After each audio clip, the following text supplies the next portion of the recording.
Back in the day, Matt Mask was considered to be a top puller. He had a very impressive list of people he had defeated. Matt had wins on Devin Larratt, Jerry Caderet, and Hermes Gasparini. And Matt didn't just have wins on the small version of Hermes, but he beat the big version as well. Now, he didn't win the whole super match, but he did manage to take a round even over the much improved version of Hermes. This was super impressive to most people, as Matt was the massive underdog in that match. But unfortunately for Matt, after this, his career started to go on a big downcline. He had a match with Evgeny Prudnik in which Prudnik completely toyed with him. Prudnik was literally doing wrist curls with Matt's top roll, and it became clear that there was a significant gap in power. After this, Matt went up against Sandras Setis, but again, Matt was totally destroyed. And not only did Sandras destroy Matt, but he did the exact same thing Prudnik did. He started doing wrist curls with Matt's entire arm. Which is honestly crazy that Sandras was able to do that. And after this, Matt went up against Yordan Sonev, but once again, it was just not Matt's day. Yordan was able to force Matt into the hook, and once this happened, it was an easy day for him. It had been a pretty good while since Matt had taken a single round off of a big name puller.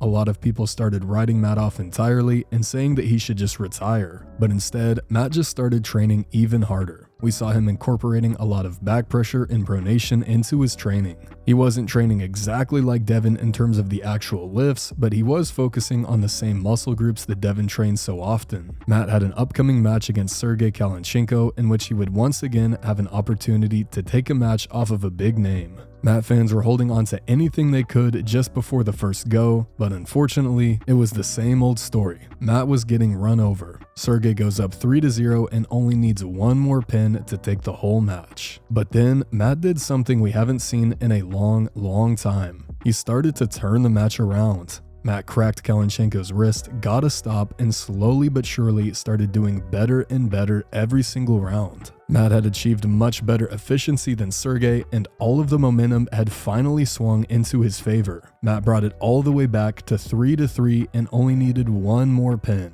Matt was finally about to do it. He was finally about to beat an elite puller. Man, I sure am glad Sergey doesn't have a flop press. That would be terrible. Well, we tried. In all seriousness though, I think Matt did prove himself a lot in this match. Even though he didn't win, he showed that he was right there on the same level with Sergey. And after this, Matt had a match scheduled with Ron Bath at King of the Table 8. Now Ron Bath is a bit older, but keep in mind that he is still at an elite level. Ron Bath had recently defeated Chance Shaw and had an insane match with Zurab Tavaritsi. He may not be in the best shape of his life, but he is still at the top of the sport in his category. Many people thought that Ron should have won this match against Zurab, but either way, he is clearly right there at the same level of Zurab. But when Matt pulled Ron, he absolutely crushed him. It just wasn't even close. Matt took hand control immediately and easily. There were multiple times when he just sat there for a second before pinning Ron. Matt almost seemed to surprise himself with how strong he was. There was never a single moment in this match where Matt looked in trouble. If we compare this to Matt's matches with Ron in the past, it is a huge level up. Historically, Matt would really struggle with Ron, and just a few years back in 2019, Ron destroyed Matt at Mississippi State. But in Matt's recent match with Ron, he just looks like a totally different human. Now, it is fair to say that part of the causation of this may be Ron getting worse with age, but I don't think we can attribute all of it to that because of Ron's recent performances. Overall, I am super impressed by Matt Mask and so happy to see him finally get that big win he's been going after for so long. I hope we continue to see Matt train hard and progress toward his next match and toward his full potential.